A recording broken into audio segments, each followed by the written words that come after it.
Live on Facebook and YouTube. All right. All right, everybody. We're going to chat about social media and SEO, search engine versus social media. I think a lot of people focus their attention on one over the other.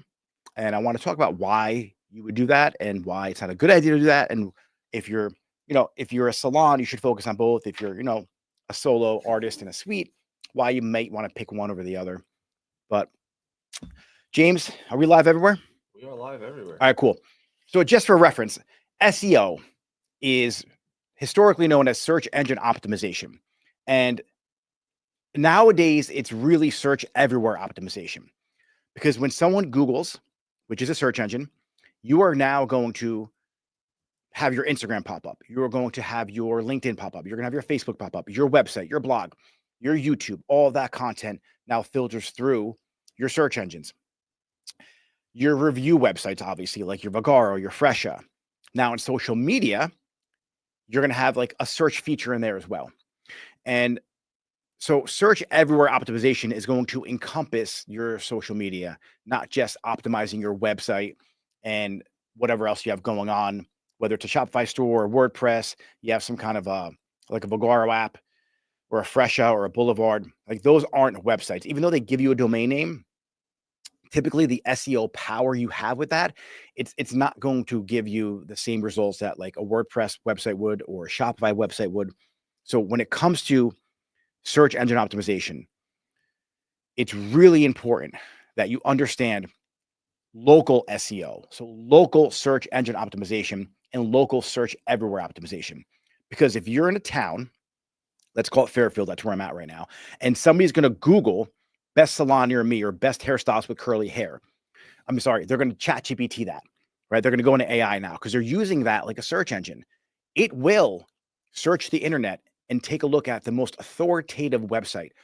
And when you're writing your blogs and you're designing your website and the content on that website, and you're just using ChatGPT, or you're just using some kind of AI to write it for you, AI and Google are going to recognize that. And it's going to ding you. It's going to penalize you for not being an authority. It needs to have a human tone. It needs to be written and crafted in a way that shows authority and shows experience. So there's a way to do this, and there's a way to do it right. And you could use AI. You just have to make sure you're prompting and you're priming the AI conversation before you even get started. Then you have to cross-check with one chat to another chat to make sure that's being done the right way. Now, why I feel like you should have a combination of both search engine marketing and social media marketing is because once somebody looks up the best salon near me or best hairstyles for curly hair or extensions or whatever it may be, they're probably going to come across a couple of reviews from you. They're going to come to your website. Then they're going to click on your LinkedIn, or I'm sorry, your little Instagram button at the top. And then what's going to happen is they're going to search all of your pictures. They're going to scroll through anything and everything about you to make this decision. Now, you have to make sure that your Instagram profile has the same kind of authority that you built on your SEO. Because if you have a great website and it's laid out right, then they're going to get to your Instagram and they're like, oh, wow, she hasn't posted in 6 months. Is she even doing hair anymore? Can I even trust her to be consistent with my hair?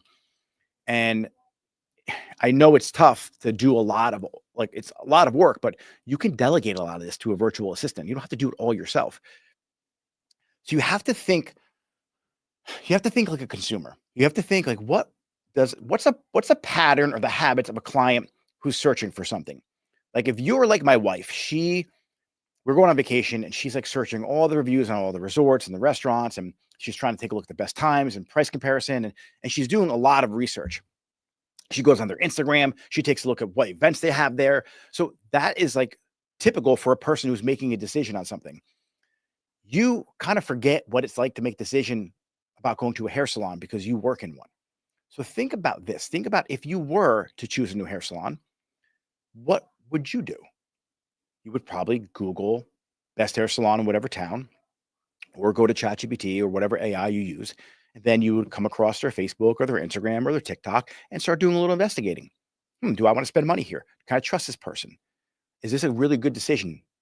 And if any part of that process tells them that maybe they're not the best fit for me, it's going to take even longer for them to make the decision to come to you if they make that decision at all.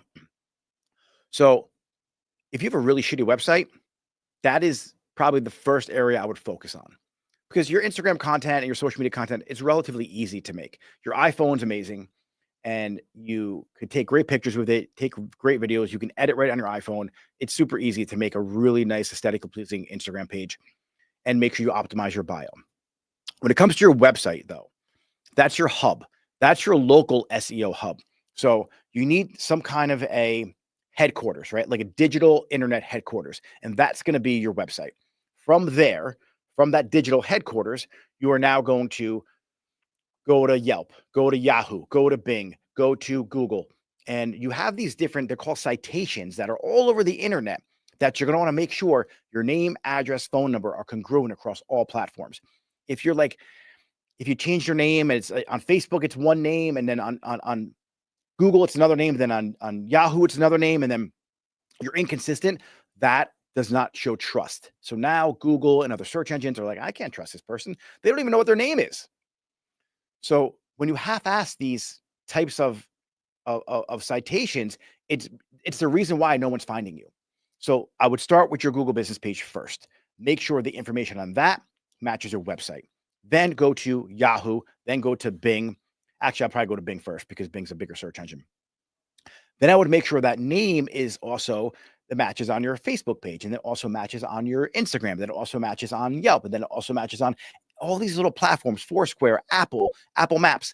So this way, when people are looking you up, it's all your titles, all your address, all your phone number, all that information is the same. And so search engines love that. Guess who else loves that? AI. So now AI is like, it's not going anywhere. It's here. People are going to start using AI much differently. It's going to be integrated with your phone. It's going to be integrated with your computer. It's like, I need a haircut. Who has an open availability right now? Or I need a blowout. Who's the best salon in the area that has time for a blowout? And what's going to happen is AI is going to crawl through your booking software, take a look at the most trusted authority, take a look at all the reviews, take a look at your website. It's going to make that decision for that person. It's going to book their appointment for them. And then next thing you know, you as a stylist you have a new appointment in your book like that. So all you stylists out there who want to only come in when you have a booked appointment, you're going to lose this game. I promise you. So if you optimize all your website and your social media the right way, in the next few months, it's going to get wild. You're going to go into the salon with no appointments if you have authority online. And then magically, you're going to start seeing your books fill up with same day appointments. So it's really important that you're available for people. Like if you're booked and you have a ton of clients, like you don't have to worry about this, right? Because you already have a following, word of mouth's killing it for you. But if you're blaming the fact that you're not busy because it's August right now and it's summertime, that's just a cop out because you didn't put the work in a few months ago to prospect to the right clients, to put in the right kind of work involved, that the right kind of work into your Instagram, the right kind of work into your website. And so that's why you're slow. It's not because it's August. People's hair still grows all year long. I promise you. They're going to have roots. They need their color touched up. They need haircuts. So your clients might be on vacation. They might postpone like an extra week or two. But all the new clients out there who are going to get a haircut, who are looking to get their color done, aren't choosing you because when they go to your website, it looks like shit. There's spelling mistakes. The name's different than the name that you have on your Google business page, and the name's different than what you have on your Bing profile. And they're like, I'm not sure about this person. And then you got like, you go to your Instagram and you haven't posted in 6 months, and like, who wants to go to that person? Listen, I'm not saying that you have to do all of this in order to be busy. There's plenty of people out there who have a really good word of mouth following, right? Like their clientele does an amazing job at letting all their friends know how amazing that person is. But if you're not busy, if that's not your situation, and you're sitting here wondering why you're not busy, from the hours you're supposed to be in the salon, from 10 o'clock in the morning till 7 o'clock at night, or whatever your schedule is, if you're an owner, put someone in charge of it, right? If you're in a suite, you be in charge of it until you can afford to pay someone to do this for you. You should really take a look at the customer journey. What do people do when they're ready to make a decision? What hair color looks best with green eyes? So what happens then? All of a sudden, there's a blog from Jenny who owns a suite in Totowa, New Jersey. That blog explains what hair color looks great with what color eyes. And then she has maybe the exact title, what hair color looks best with green eyes. All of a sudden, that blog lays out exactly what kind of hair color, and then she goes into what kind of face shape. And then all of a sudden, there's a link to another blog on that page.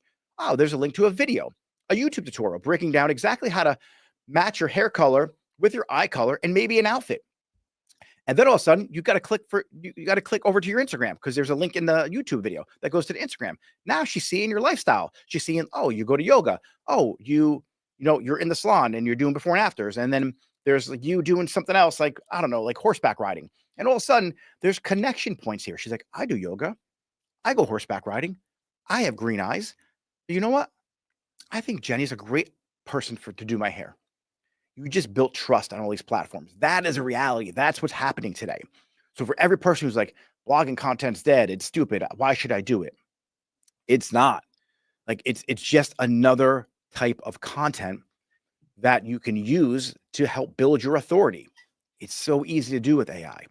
But that was the first like entry point for you. It could have even been the video on YouTube that got her in there. Right. So you have to see, like, what are people doing? How are they even finding you in the first place? And then you have to make sure that you put yourself in a position so you're found. And I did a class a few months ago with a bunch of suite owners, and we went deep into SEO and like Google Business Page, and they loved it. I have a great ebook. So if you guys want that ebook that I made, just in the comments below, or if you're watching this on YouTube, go to my Instagram at Nick Marabella. If you're listening on the podcast, also go to Nick Marabella on Instagram. Say, hey, I want the ebook for SEO and AI and search engine and marketing and social media. I'll send it over to you. It's free. It's like 200 something pages. It breaks down exactly step by step what you need to do. And it works really, really, really well. And I'm probably going to keep updating it as time goes on. But for like now, this era, 2025, leading into 2026, everything is 100% available to you to make sure that clients are finding you today. And it's future-proofing your salon, because the time is really, really close that someone is going to do exactly what I said.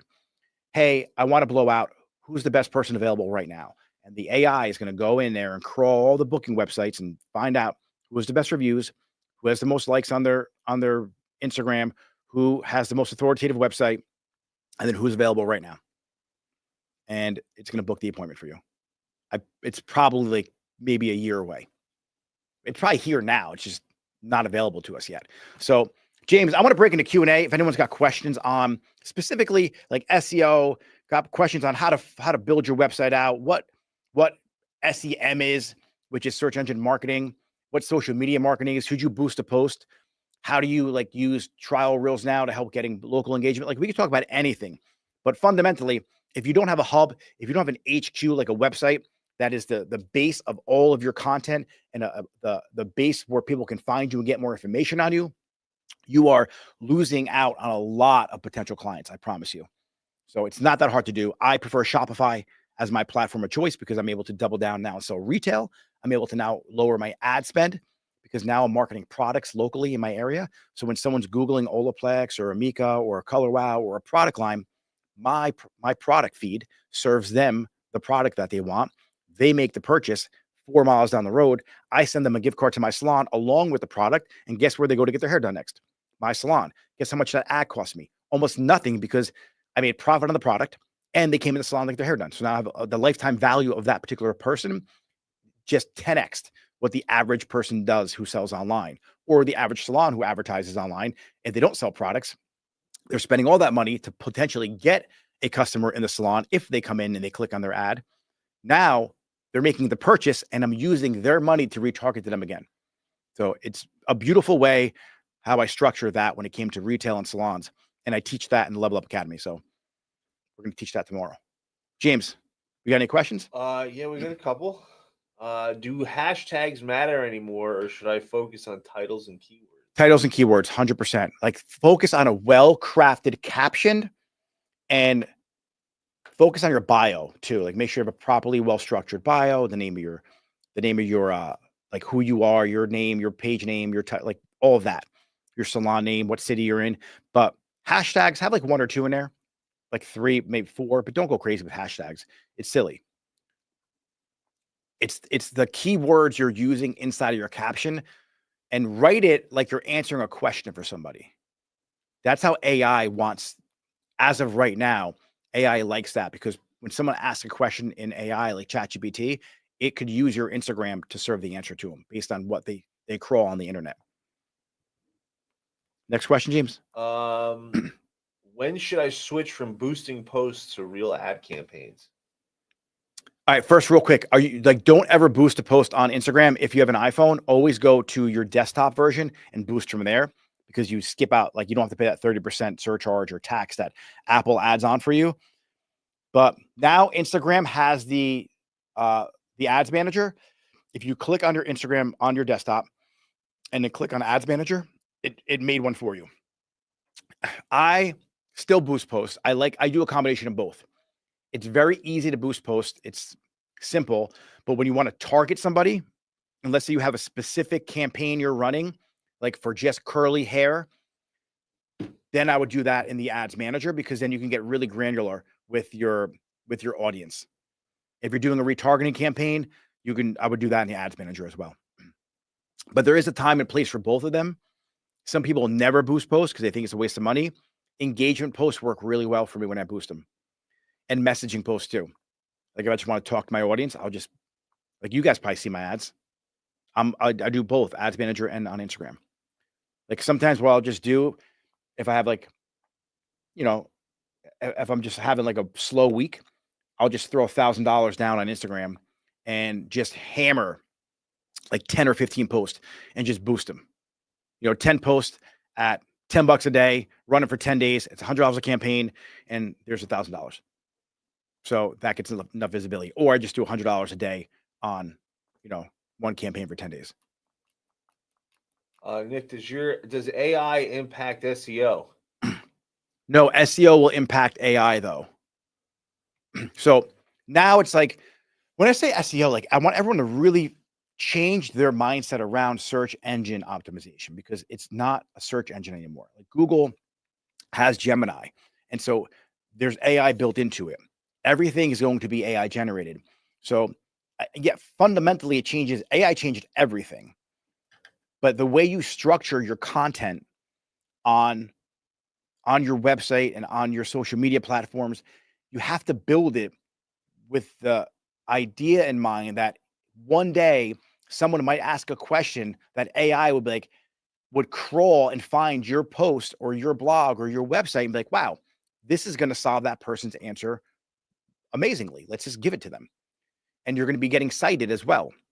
I think right now, blogs are outperforming, like small blogs are outperforming big media outlets now, because they're more authority. It's not some generic blog written by like CNN or some other platform or these big media companies. They're actually these little blogs now, because it's a person with experience and the bio's in there on the bottom of the author. All that's important. So if you have 22 years experience doing hair, 10 years experience doing hair, that's authority. Make sure you put that in your bio. Make sure you put that in the About Me page. Make sure you put that somewhere on your Instagram bio, right? Because someone's looking for someone with experience. They're going to want to serve that content because you have experience. So it's a huge benefit to you. So AI is changing everything, but really the social media is going to need to change for it to live parallel with AI. It's search everywhere now. It's not just Google or Yahoo or Bing. You're optimizing to be seen on every platform. It's all about trust. Like when I say trust is the most important thing, that's why I harped in the beginning of the conversation that your name, your address, and your phone number are the same on every platform. Because it's not, you can't trust that person if they have a different address or a different phone number or a different name. That's not authority. And then if you have like a shitty website and you haven't posted in a couple of weeks on one of your platforms, there's no trust there. So whenever you're creating content, like, is it trusted content, or am I just posting something just to post something to have keywords on my blog, my website? That's not how you do it. James, next question. Is Facebook dead or still useful for local? Facebook is huge for local.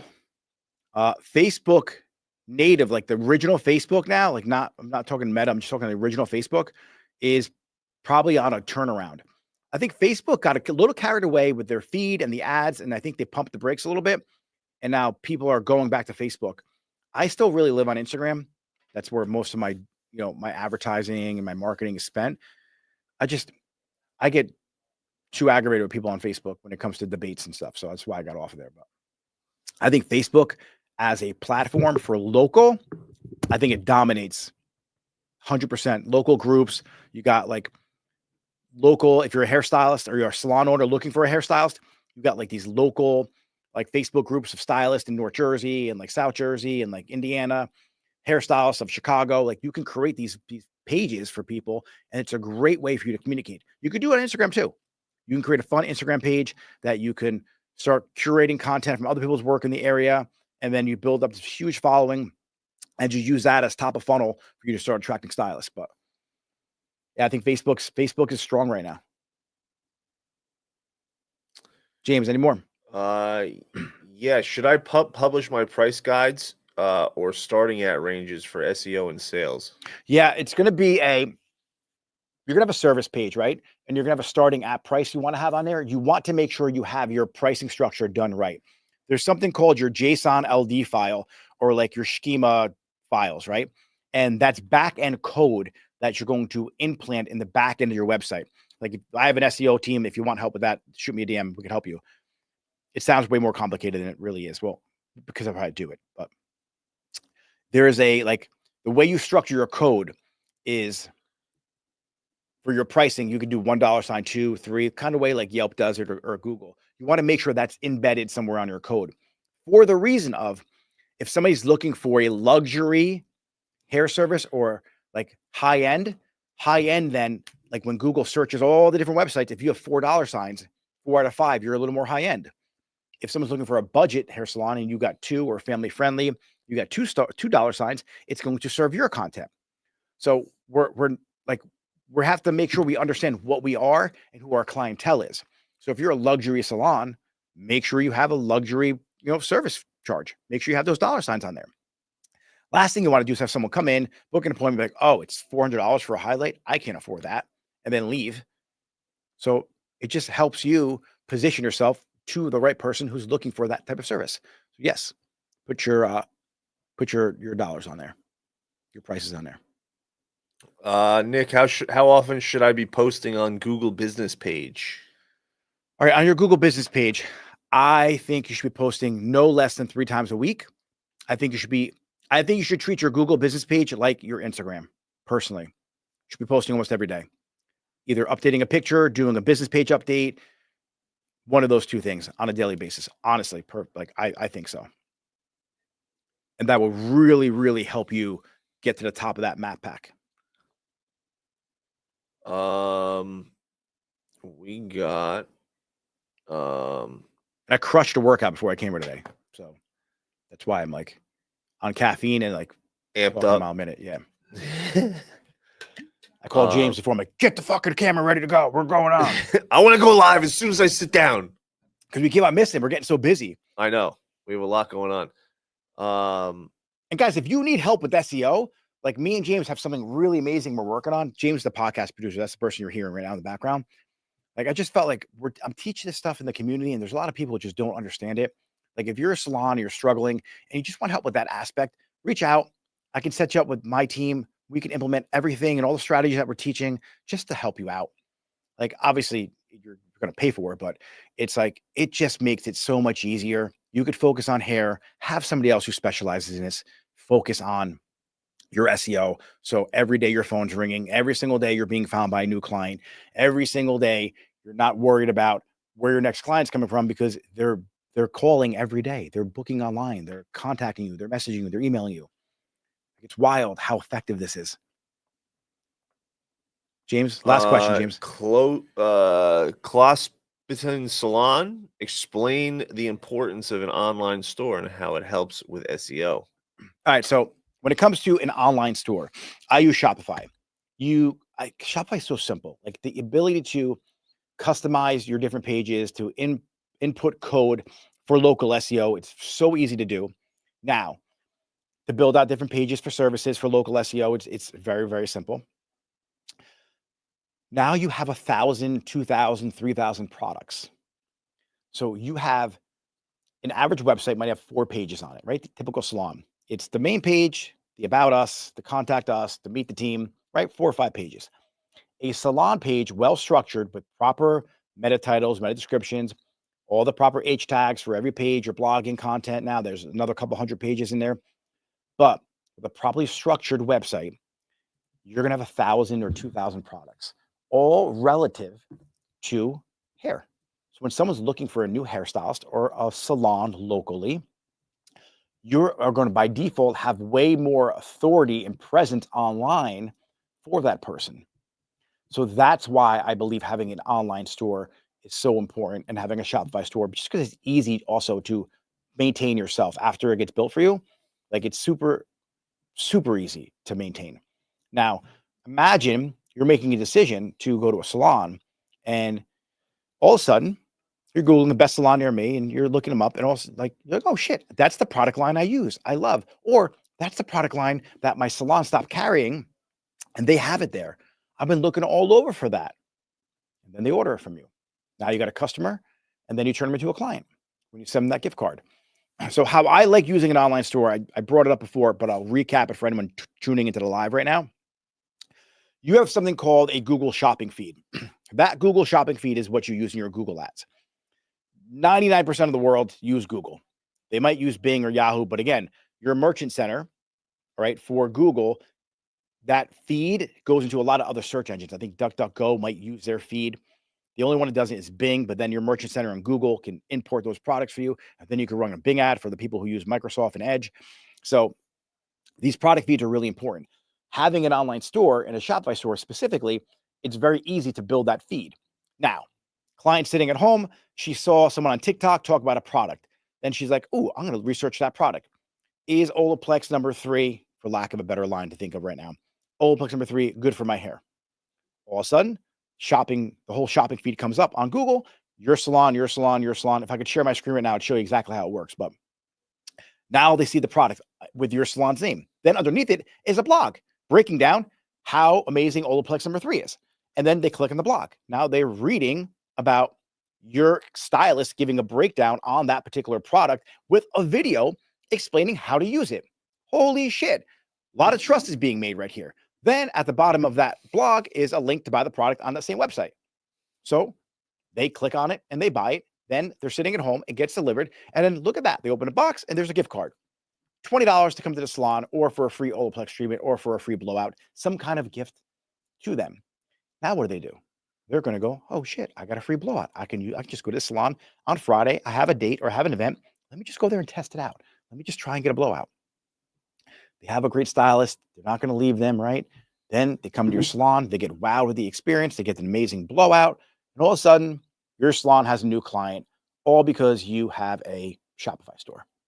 That's how it's done. All right, James, that is a good question to end on. Ladies and gentlemen, we're back with our lives again. So if you have any questions, I'm going to start having a screen share, and we're going to start bringing you guys up live so you can talk with us. James, can we do that with StreamYard? Yeah, we can definitely do that. You just got to wear your headphones, which you hate to wear. All right. Can we do that any other way? No. All right. Well, we got to figure out how to do it so I don't have to wear headphones. I hate wearing headphones. But yeah, I'm going to have you guys start calling in. So you got questions, you can call in. We can answer them live. We can unpack everything for you, whether it has to do with Shopify, selling products online, how to pay your team, commission, pricing, whatever it is, we're going to talk about it. So thanks for watching, everyone. I'll see you later. And if you're watching us on YouTube, do not forget to subscribe. Share this video if you found it valuable. Leave a comment if you loved it. If you didn't love it, well, fuck off. All right. See you guys later.